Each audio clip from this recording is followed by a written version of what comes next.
అండి. నమస్తే. నేను మీ లక్ష్మీ చౌదరిని. వెల్కమ్ టు ఎస్టీ మధురంలో తెలుగు ఆడియో స్టోరీస్. ఛానల్ని సపోర్ట్ చేస్తున్నందరికీ thank you so much. Manasa Smarame part 80తో మీ ముందుకు వచ్చేసాను. కథలోకి వెళ్ళే ముందు వీడియోకి లైక్స్, హైప్స్ ఇవ్వడం మర్చిపోకండి యార్. ఇక ఆలస్యం చేయకుండా కథలోకి వెళ్ళిపోదాం. అవని మళ్ళీ రెండోసారి ఫోన్ చేయడంతో భవి ఫోన్ ఎత్తుతుంది. వాయిస్ మార్చి హలో, హూ ఈస్ దిస్ అని చాలా పొలైట్గా అడుగుతుంది భవి. అబ్బా, ఎంత ముద్దుగా అడుగుతుంది. ఈ గొంతుకు పడిపోతారు జనాలు అని అనుకొని, మీరు ఫ్రీ అయితే మీతో అభి గురించి మాట్లాడాలి అని అంటుంది అవని. అభి గురించి అంటే నేను బిజీగా ఉన్నా అన్ని పనులు ఆపి మాట్లాడతాను. తను నా ప్రాణం. ఇంతకీ మీరెవరు? తన గురించి మీరు నాతో ఏం మాట్లాడాలి అని అడుగుతుంది భవి. బొంగేం కాదు, ప్రాణమంట పేడ మొహానికి అని తిట్టుకుంటూ, నేను అభి సార్ పర్సనల్ అసిస్టెంట్ని అని ఒత్తి పలుకుతూ, నేను డైరెక్ట్ పాయింట్కి వస్తాను. ఎందుకు అభి సార్ని మోసం చేస్తున్నావు అని అడుగుతుంది Avani. What do you mean? నేను మోసం చేయడం ఏంటి? ఏం తెలియనట్టు నటించుకో. ఎందుకు అభి సార్ జీవితంలోకి రావాలని చూస్తున్నావు? అభి సార్ ఎదురు చూసే అమ్మాయి నువ్వు కాదు అని నాకు తెలుసు. అయినా ఎందుకు అబద్ధం చెప్పొస్తున్నావు అని కోపంగా అడుగుతుంది అవని. హలో హలో, అసలు ఆయన ఎదురు చూసే అమ్మాయి నేను కాదని నువ్వెందుకు అనుకుంటున్నావు? ఎలా చెప్తున్నావు? ఎందుకంటే ఆ అమ్మాయి నువ్వు కాదు కనుక. మళ్ళీ అదే పాట. నేను కాదని ఏంటి గ్యారెంటీ? మరి ఇంకెవరు అని అడుగుతుంది భవి. ఎవరన్నది నీకు అనవసరం. నాకు తెలుసు అది నువ్వు కాదు అని. అదే ఎలా? అది నీకు అనవసరం. చూడు ఫేక్ పాప, ఏ ఉద్దేశంతో తన లైఫ్లోకి వచ్చావో కానీ మర్యాదగా నిజం చెప్పి అభి సార్ జీవితం నుంచి తప్పుకో. లేదంటే నిన్ను చంపడానికి కూడా వెనకాడను. అట్నుంచి భవి నవ్వుతూ, ఏంటి చంపుతావా? అసలు ఎవరు పాప నువ్వు? సరే, నువ్వంత ఎక్కువ మాట్లాడుతున్నప్పుడు నేనెందుకు ఊరుకుంటాను?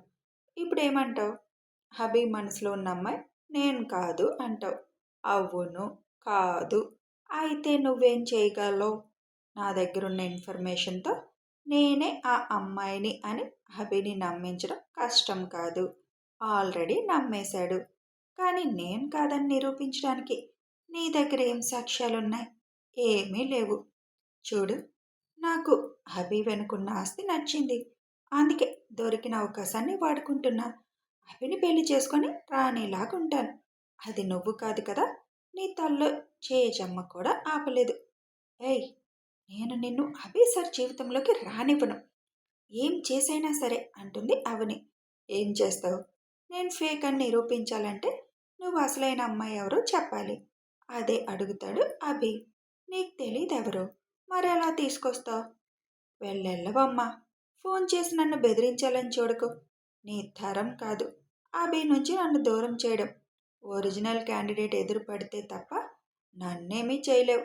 ఆవిడ గారు ఇంత అందం ఆస్తి ఉన్నవాడిని వదిలేసి త్యాగం తొక్క అంటూ వెళ్ళిపోయింది. ఇంకెలాగూ రాదు. ఆవిడ గారి కోసం అభి పిచ్చోడైపోవాలా? నాకు అభి అంటే ఇష్టం. అందుకే విషయం తెలియగానే అభి లైఫ్లోకి వచ్చాను. నువ్వేం చేయలేవు. ఇంకోసారి నన్ను బెదిరించాలని చూడకు. నీకంత ప్రేమ అభి మీద కారిపోతే అసలు అమ్మాయి ఎవరో వెతికి అభి ముందు నిలబెట్టు. అప్పుడు చూద్దాం. అసలు నీకింత ఇంట్రెస్ట్ ఏంటి అభి అంటే? కొంపదీసి ప్రేమిస్తున్నావా? అయితే నీ టైం వేస్ట్. ఎందుకంటే అభి ఆ అమ్మాయిని, అదే అలా అనుకుంటున్న నన్ను తప్ప ఎవరిని చేసుకోడు. ఆపడం ఎవరి తరము కాదు. హా, ఇంకో విషయం. నా అభికి దూరంగా ఉండు. దగ్గర అవ్వాలని చూస్తే నేను కూడా ఊరుకోను అని చెబుతుంది భవి. నువ్వు కలలు కనకు. అభి దగ్గరికి నిన్ను రానివ్వను అంటుంది అవని. నీకు నచ్చింది చేసుకో. అభిని నా నుండి దూరం చేయడం నీ తరం కాదు. ఏం పీక్కుంటావో పీక్కో అని భవి ఫోన్ కట్ చేస్తుంది. ఎంత పొగరు దీనికి!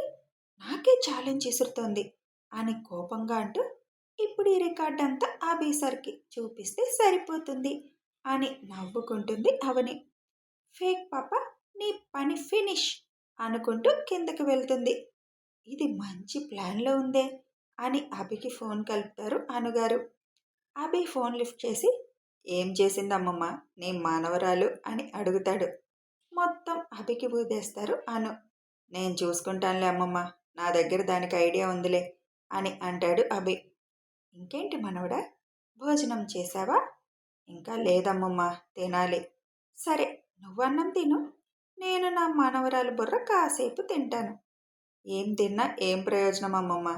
ఈ త్యాగాలు చేసే అలవాటు మీ ఫ్యామిలీలో ఎవరికైనా ఉన్నాయా అడుగుతాడు అభి.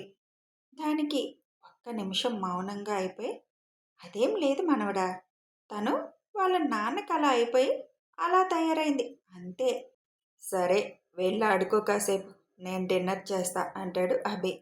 ఓకే, బాయ్ మనవడా అని ఫోన్ కట్ చేస్తారు అను. కిందకు వెళ్ళిన అవని ఆరుతో కబుర్లు చెబుతూ కూర్చుంటుంది. అనుగారు లోపలికి రావడం చూసి, నువ్వెక్కడికి వెళ్ళావు అని అడుగుతుంది. పైకేమైనా వచ్చి విన్నారేమో అని డౌట్ వస్తుంది అవనికి. పక్క ఫ్లాట్లోకి వెళ్ళానులే, సీరియల్ కోసం అని చెబుతారు అను. ఏ, ఇక్కడ చూడొచ్చు కదా, ఇల్లమ్మటి ఎందుకు తిరుగుతున్నావు? ఆరు అదేదో బొమ్మలు పెట్టుకున్నాడు, అందుకే వెళ్ళానులే. అయినా ఆ ఆంటీ ఎప్పుడు రమ్మని పిలుస్తారులే, నీకెందుకు, నేను వెళ్తే. ఈ మధ్య బాగా ఎక్కువైంది నీకు. ఆరు, ఇంక వెళ్ళి పడుకో అని చెబుతుంది అవని. సరే, గుడ్ నైట్ అక్క అని చెప్పి వెళ్ళిపోతాడు. అవని, మీ బాస్కి పెళ్ళవలేదు కదా, నాకు తెలిసిన సంబంధం ఉంది. ఆ మధ్య గుడిలో కలిసినప్పుడు అన్నారు సంబంధాలు చూస్తున్నాము అని. నాకు ఒకసారి మీ మేడం ఫోన్ నెంబర్ మాట్లాడతాను అని అడుగుతారు అనుగారు. ఏంటి, ఏమైనా పెళ్ళిళ్ళ పేరమ్మ అవతారం ఎత్తావా ఏంటి? ఒక్క సంబంధం ఏదో చెప్పడానికి అవతారాలు ఎత్తక్కర్లేదు. మరి నాకు తెలియని సంబంధం ఎవరు? అయినా ఆయన మిలీనియర్, నువ్వు చూసే సంబంధాలు వాళ్ళకి నచ్చవులే. అదేంటవని అలా అంటావు? వాళ్ళకి డబ్బున్న వాళ్ళే కావాలని అనలేదు, ఆ అమ్మాయి గుణవంతురాలు అయితే చాలు అన్నారు. అయినా నీకెందుకు నాని, కామ్గా నీ పని నువ్వు చేసుకో అంటుంది అవని. అసలు నీ ప్రాబ్లం ఏంటవని? ఒకసారి మాట్లాడాలనంటే నెంబర్ ఇవ్వకుండా ఏదేదో చెప్తున్నా. అదేం లేదు, అంత గొప్ప సంబంధాలు మనం చూడలేం, వాళ్ళ అంతస్తుకి మనలాంటి మిడిల్ క్లాస్ సంబంధాలు సెట్ అవ్వవు, నువ్వు అలాంటి పనులు పెట్టుకోకు అంటుంది అవని. అదేంటి, ఆస్తున్న వాళ్ళందరూ ఆస్తున్న అమ్మాయిలనే కోరుకుంటారా? అలా అయితే రావు గారి ఫ్యామిలీ తన రెండో కొడుకైన అన్వేష్కి మిడిల్ క్లాస్ అమ్మాయి అయిన అమృతనిచ్చి చేస్తున్నారు. గౌతమ్ గారు తన కొడుకు ఆదిత్యకి మిడిల్ క్లాస్ ఫ్యామిలీ అమ్మాయి అయిన నేత్రని సెలెక్ట్ చేశారు. మరి శివాని బాగా డబ్బున్న అమ్మాయి, మరి రుద్ర మిడిల్ క్లాస్ అయినా కోరి మరీ వచ్చి చేసుకోలేదు. దేవుబాబు 5 ఏళ్ళు దాత్రికి తెలియకుండా ప్రేమించి ఎలాగో పెళ్లి చేసుకొని ఇప్పుడు వాళ్ళ అమ్మ బాధ్యత కూడా తీసుకొని ఎంత ప్రేమగా చూసుకుంటున్నాడు.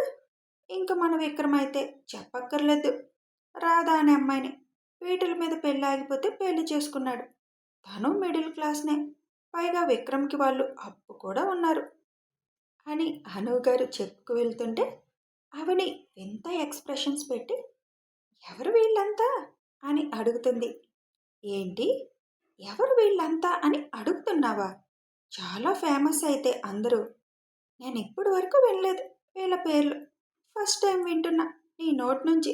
ఏ సీరియల్ క్యారెక్టర్స్ వీళ్ళు అడుగుతుంది అవని. నీకెప్పుడు ముసలమ్మలా వేదాంతం చెప్పడం తప్ప మిగతా వాటి మీద ధ్యాస ఉంది ఎప్పుడు.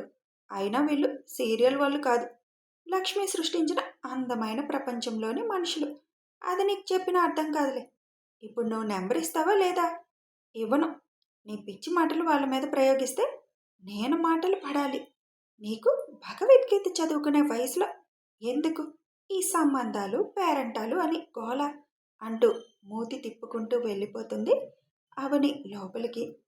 తిప్పు తిప్పు, రేపు నిన్ను నా మనవడు తిప్పుతాడు అని అనుకుని నవ్వుకుంటారు అనుగారు. లోపలికి వెళ్ళి బెడ్ మీద పడుకొని ఇంత ఈజీగా పని అవుతుందని అస్సలు అనుకోలేదు.